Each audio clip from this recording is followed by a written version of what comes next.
Dans l'immeuble où on habitait, j'étais élevé par ma mère, que j'adorais, qui était divorcée et qui m'a élevé seul, et qui a travaillé très dur pour nous, ses 3 fils.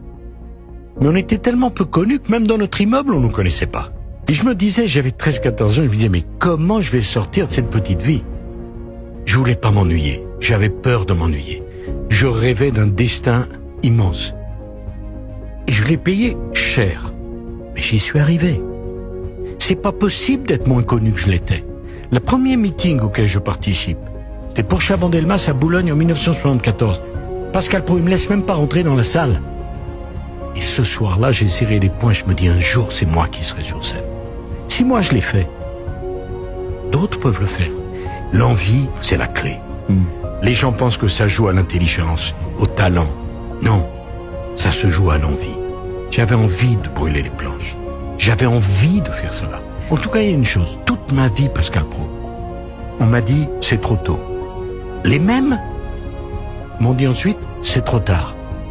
Et ce que je peux dire à ceux qui nous écoutent, n'écoutez jamais ceux qui vous disent que vous avez trop d'ambition, que vos rêves sont trop grands. Il faut rêver grand. Il faut rêver grand quand on est jeune, parce que la vie, elle s'occupe de réduire vos ambitions. Ne les réduisez pas vous-même.